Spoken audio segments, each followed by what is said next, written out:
Hi, I'm Dwayne Morton. As someone who has navigated some of life's most difficult, unlikely, and untimely circumstances, I understand what it feels like to battle those challenges alone. That's why I created Show Up to Heal. This podcast is for the people who feel unheard, unseen, and unloved. This is where you can come and hear true stories and where man can have real conversations. But most importantly, this is a place where we're creating a community so you can feel supported. I want you to feel in this community that you are seen, heard, and loved. And if no one else has told you today, I love you. Welcome to Show Up to Heal. What's going on, everyone? This is day 16 of the Show Up to Win presents Show Up to Heal. I am your host, Dwayne Morton, Mr. Show Up to Win himself. And I have an amazing guest who in the sports world is just a phenomenal trainer. And I am so glad that I was able to utilize this relationship to get him on because he's a man of just amazing talent, very gifted, but also he has a passion to support and love on people and just be able to have a positive outlook in a department of life with sports that it's just there's not a lot of positive influences as far as like in the mental space. So I'm going to bring my man on. What's going on, Mr. Jimmy Carter? How you doing, my friend? Hey, I'm doing well, man. I appreciate you having me on. Absolutely. So I am going to share this on your LinkedIn as we after I read your bio. Mhm. Jimmy Carter is a sports performance coach and the founder of Ingrained to Train, where he's trained over 100 professional athletes, including more than 60 NFL alumni, with a master's in exercise science, a background in psychology, and certification as a trauma-informed coach. He built a nervous system first methodology called the neural code that rewires how people perform under pressure. But Jimmy's work goes deeper than the body, grounded in faith, stoic philosophy, and years in the trenches. He teaches man how to build resilience from the inside out and lead because of it.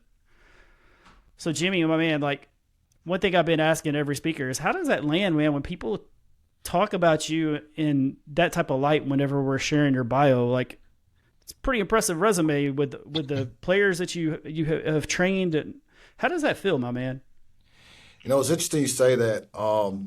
For years, it just for me it never seemed like a big deal. It was a block of mine to not really celebrate myself, and it was like, man, I could always be better, right? So here recently, now when I really take a step back and reflect on that, it's like, wow, like the impact that I've been able to make the last 14 years of doing this, and just seeing the lives that have been changed either on the athletic field or off the field. It's just truly like remarkable, and it's very fulfilling. I just feel like I finally like found my purpose while I was put here on this earth, and just going all in on that. It really is gratifying. I'm very grateful, and yeah, I get a loss for words sometimes now that I sit back and reflect on what I've been doing and how I've been able to help people over the years. Yeah, man, it's one hell of a journey. So the first question that I've been asking, and then we're just have a conversation, is what do you feel like in the mental health space? Sorry, the men's mental health space that we're doing correct? What do you feel like we're missing the boat? And then what do you feel like that we could do better? Yeah, definitely. Let's see, where we're missing the boat, I would say that as men, I think we're missing the boat on what the purpose of emotions, and feelings are for us. And what I mean by that is we, especially like men our age, older guys, with old school parents, we came from an upbringing of like, boys don't cry, shut up and do it, figure it out. You're not a man if you can't do it on your own. It's that type of mentality. And the problem is we wind up suppressing feelings and emotions that come up because, we're human. Stuff happens to us, right? And we get this reaction in our nervous system, but we suppress it and we just keep moving and we keep moving and we keep moving, and it's breaking us. It's killing us on the inside. And we're missing the boat because feelings and emotions are actually very powerful tools that we can actually use to be better men. But we never get to really express that in the society because we've been taught that these are bad things for men, that these are women things, or this makes you less of a man to have a feeling, to express your emotion, right? So we're really missing the ballpark on the power that these feelings and emotions can have for us, right? And then what we can do better is really educating men on how we can use this. What's the difference of having an emotion and using it as a tool versus being a victim, right? Two different things. There's one thing to be going through a grieving process, sadness, and using it to get people to feel sorry for you, to use it to manipulate somebody, to manipulate an outcome, to get validation on social media, right? We don't want to do that.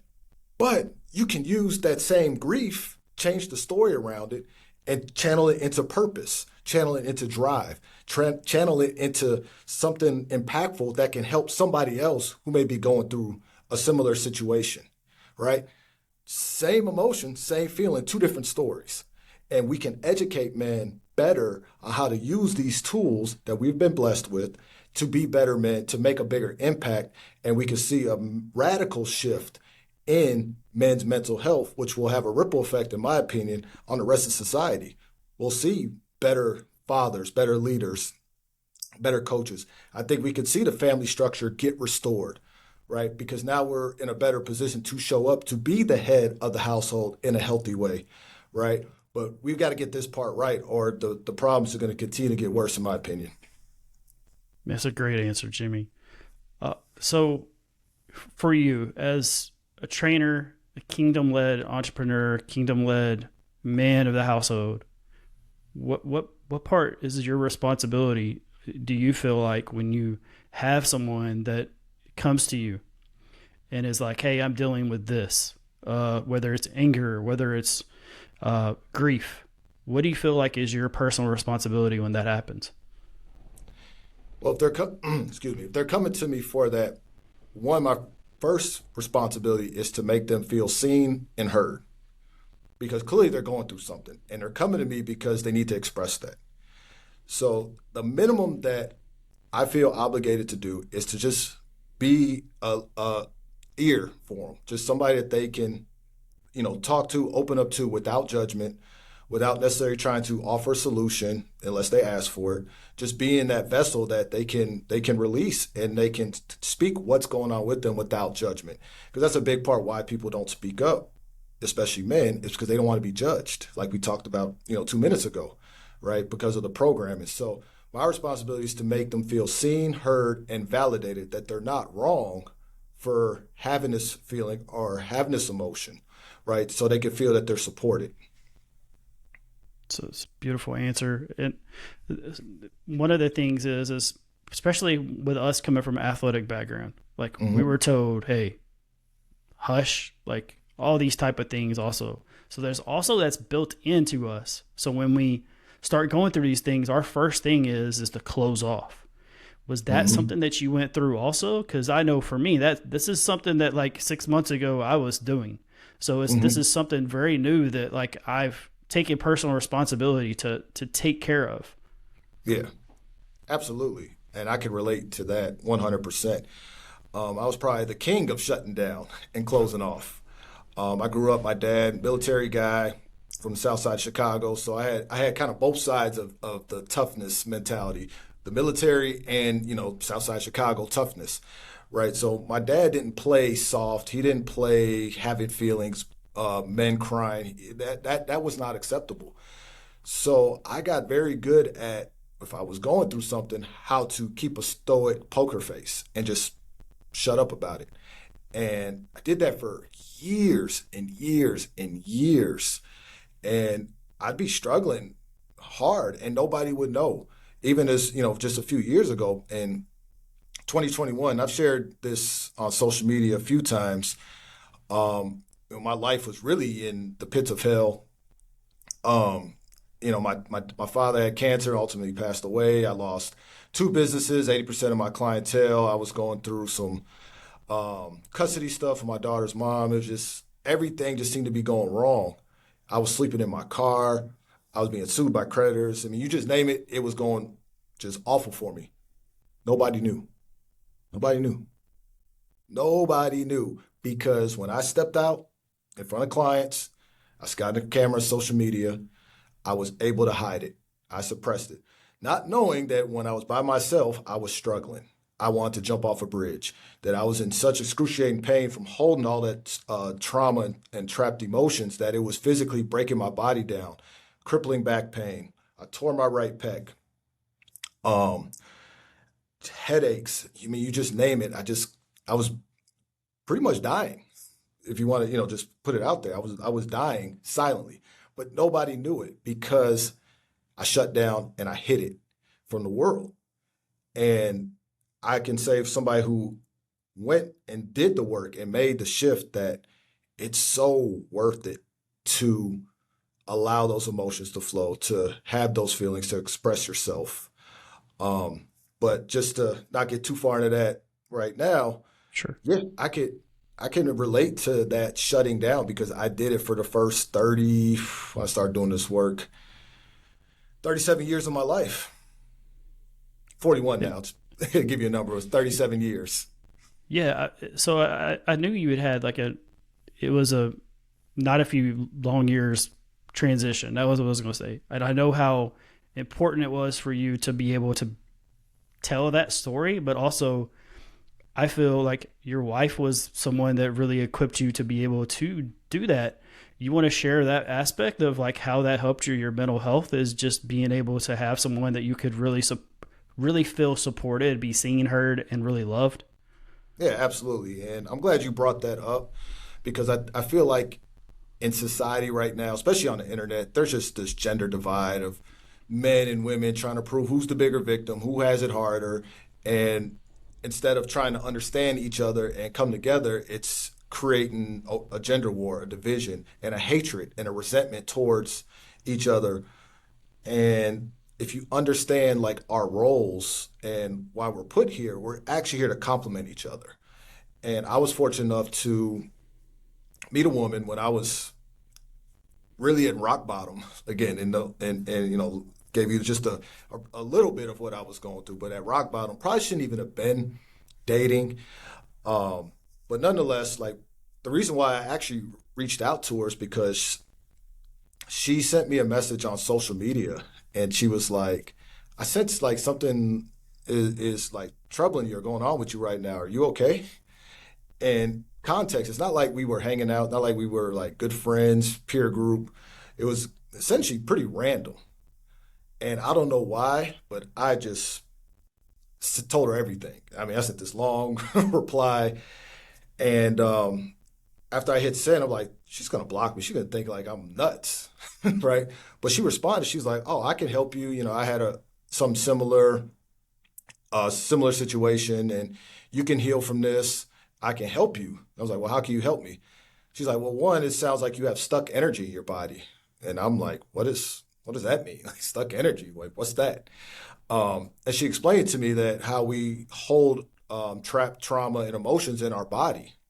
And when I started to really think about the pain I was in with my lower back, my torn pec, it just made a lot of sense. So I'm like, well, what do I do about this? And she's like, you should come get a session with me.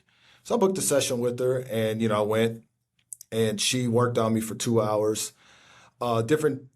She did different types of like massage and what's called somatic release, where it's really finding those trapped emotions in the body where it's being stored and helping it release. And I got off that table, and I hadn't felt that good physically in 15 years.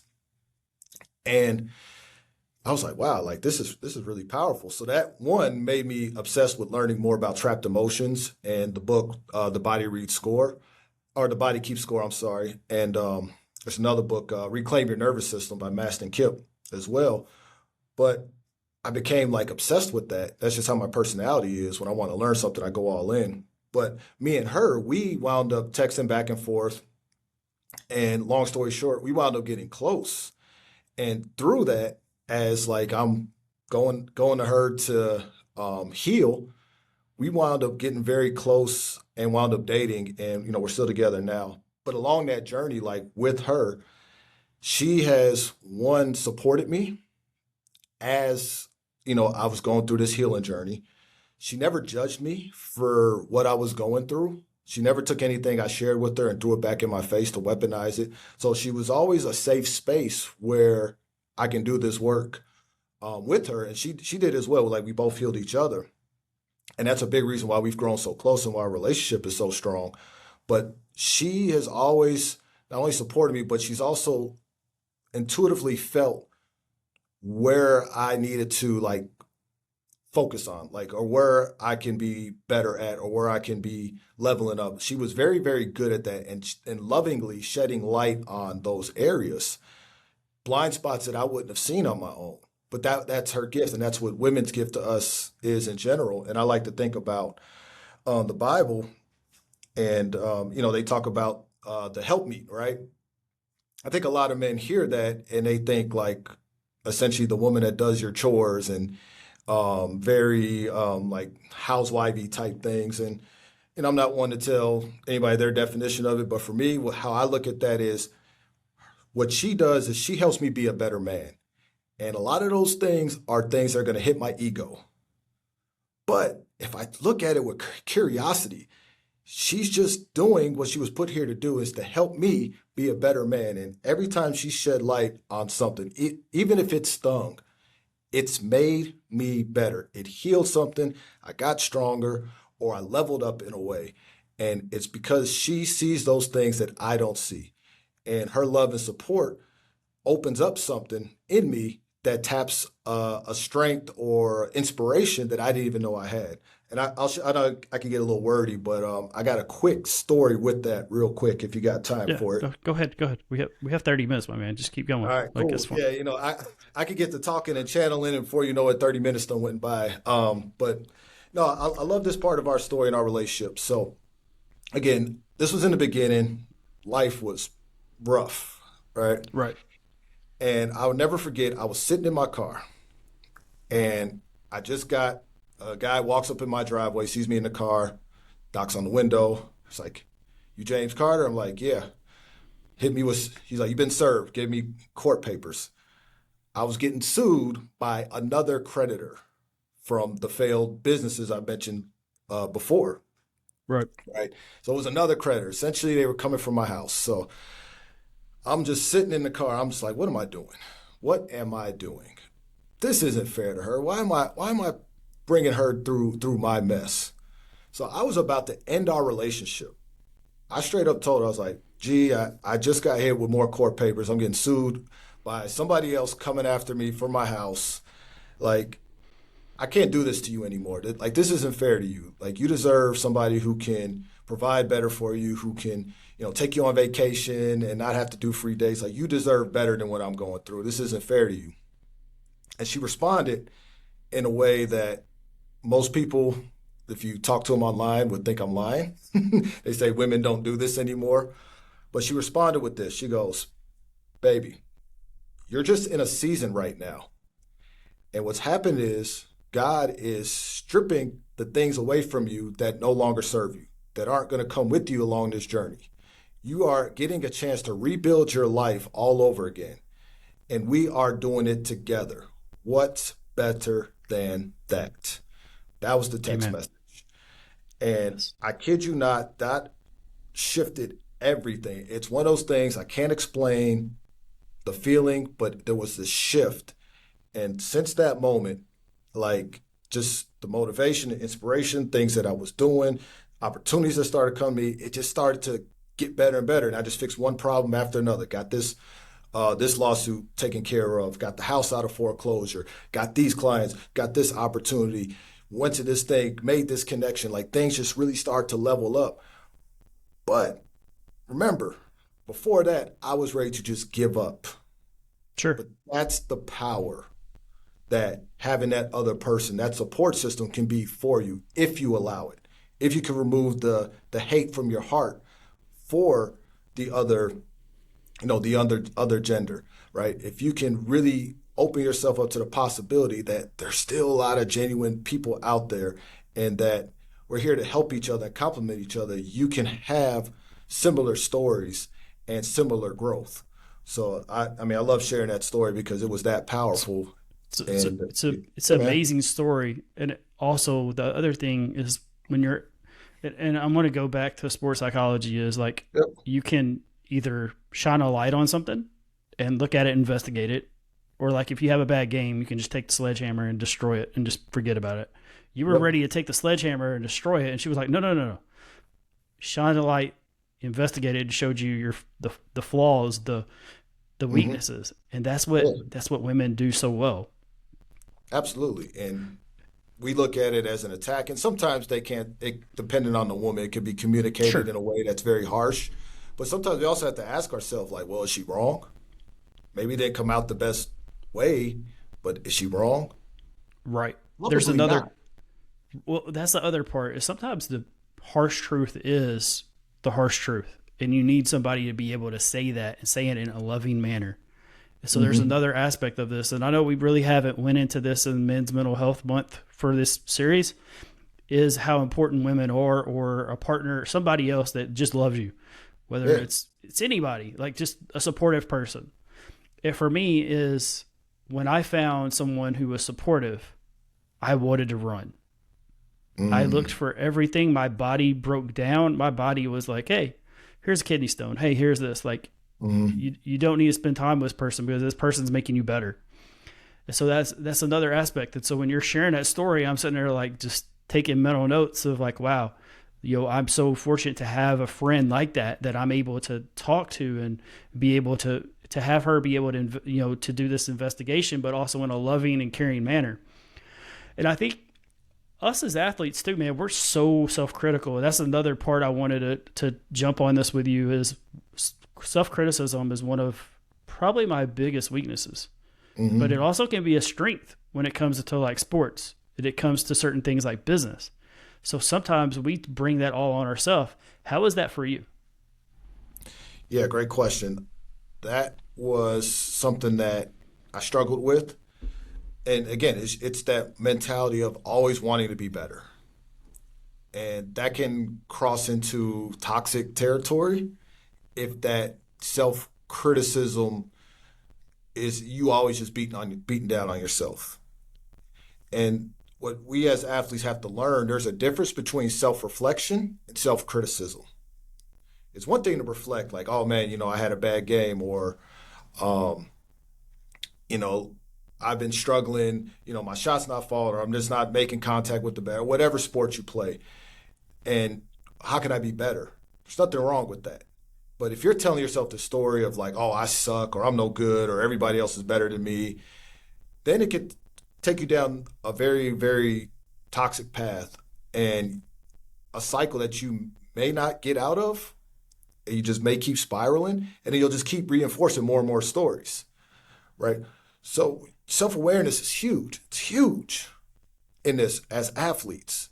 But we want to make sure that we are not attaching negative stories to the reflection, that we're just stating the facts and objectively looking at it out of curiosity. Is like, okay, well, how can I be better at this? Or who can support me through this so I can get to the next level or get over this slump or get back in rhythm, whatever that looks like. But if you start beating yourself up, and that's a hard cycle to break. But I get it because I've done it. I did it for so many years. And can it motivate you in the moment? Yeah, it can. But then again, like when you're always talking down on yourself, your subconscious mind is going to believe it and it's going to look for ways to justify what you're saying, to make the story true. So what happens is a lot of self-sabotage happens and you can't figure out why because it's not necessarily conscious, right? Subconscious in your nervous system. So you have to be mindful of the stories that you're telling yourself as you do the self-reflection. So one thing, Jimmy, is I know with sports psychology, when I first started getting into it in the mid '90s. Mm-hmm. It's very fortunate to have someone kind of close to kind of guide me in a way. As we've got into 30 years later to that point, Mm-hmm.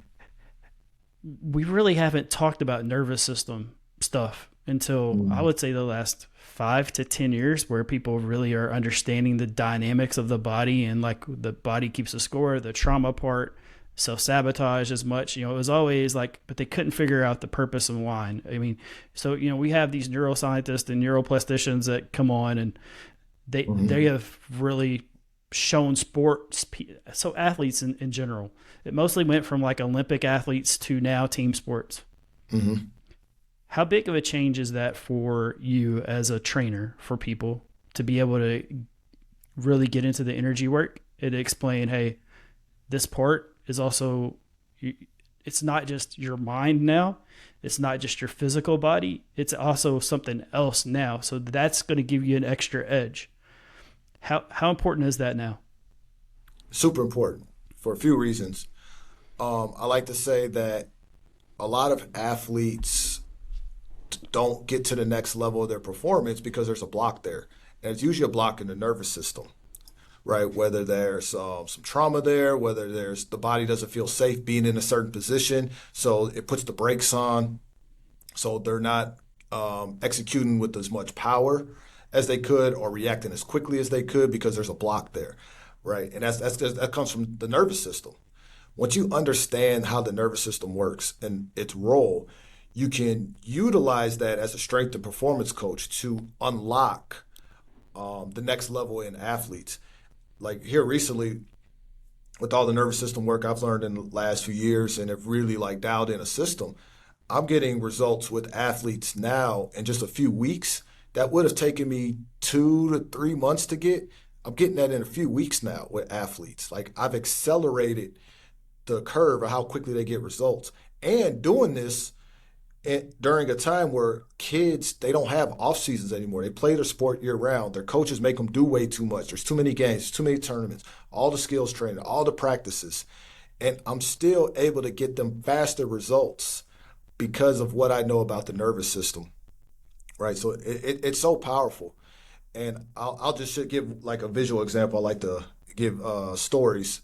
There was one, I had a wide receiver that I was coaching, and he came to me. He was like, man, Coach Jimmy, for some reason, whenever I'm throwing a deep ball, I can never get there in time. It doesn't matter how much speed work I do, who throws the ball. When the ball's in the air and it's a deep ball over 20 yards, like I just can't get to it. And I explained to him what was going on. And I asked him, I was like, well, when you first started playing wide receiver, like, did you drop a deep ball? He's like, yeah. I was like, did you get chewed out for it? He's like, yeah. See, you don't think of it like that. You may have thought of it as like hard coaching, but when you're young, that could be very traumatizing, especially if you were really ripped to shreds by like your dad or somebody important to you, or your friends laughed at you. So your nervous system doesn't feel safe on deep balls. So what happens is whenever you get thrown a deep pass, your nervous system's like, oh no, we're not doing this. This isn't safe. So it actually doesn't allow you to hit that gear to get to the ball. So if you don't get there, you can't. It doesn't make you look bad necessarily. It makes the quarterback look bad. Quarterback overthrew it. It's not your fault. You didn't drop it. Quarterback should have threw a better ball, right? So we have to rewire the story in your nervous system to understand that it's safe to go get it, right? To go get it. And I took him through a few like visualization exercise, some affirmations and stuff, and we were able to correct it. But it was just a shift in the story that, he was telling himself from that young receiver that got ripped to shreds for not catching a deep ball that was impacting him all the way at the high school level, right? But that's the power of the nervous system. Like if it wants to shut you down, it will. So we have to figure out where that block is and rewire that story or what that means to tell the body it's safe to execute this. And when you do it the right way, when you get to find that block, you see a significant instantaneous increase in performance. Yeah, because ultimately performance, especially with athletes, is going to be the part where they're going to see the results and where they're going to see the need, but also the want to get better with the energy work and those type of things. And so it's one of those things is like, as we introduce these things to people, we have to show them the results. And that's the other part is it gets results. It doesn't just give a little bit of result. It's a big change. That's the other part I wanted to share. So we're at this 30-minute mark, Jimmy. Mhm. So where can people find you and tell people about like what you're doing with Ingrained to Train and you as a Kingdom coach also? Yeah, definitely. So I post a lot on Facebook, Jimmy Carter. I'm on Instagram. I just started posting a lot of content on there again at Ingrained, INGRAINED, the number two train, Ingrained to Train on Instagram. Same handle on YouTube and TikTok. And then I also have podcast that I do with another former, well, I should say former, but another strength and conditioning coach. I said former because he used to be a strength coach at Ohio State University, but he's on his own now. But me and Corey, we do a podcast called the Supernatural Strength Podcast. And that's where we talk about this part of performance, not just the weight room and your typical strength and conditioning. We talk about the nervous system and spirituality and how it all ties into athletes being at their best and being in that flow state and optimal performance. So that is on Spotify. Again, it's called the Supernatural Strength Podcast. If you're interested in this type of this talk or this angle of performance, you'll definitely want to check out the show. We drop some really good knowledge on there. Yeah, for Corey, it's the Ohio State University, not just Ohio State University. Yeah, the Ohio State University. I went to U of I. We like the like Right. little, So little rivalry there, but yeah, the Ohio State University. Let me not right. offend I just my wanted to my correct you before Buckeyes. I was destroyed by friends who are huge Buckeye fans. Thanks for coming on, man. I appreciate you. Love you very much. Love your content. Love what you're doing in the sports world, and definitely looking forward to checking out that podcast more. So this is episode 16. We're past halfway point. Extremely grateful for everybody. Extremely for Jimmy being able to take his time out in this busy day to be able to come on. So tomorrow is going to be episode 17 with Jeff Pearson, and amazing human being, and we're going to talk about the invisible part of dealing with chronic pain. So anyway, I will see you all tomorrow. Thank you very much. And this is Show Up to Heal.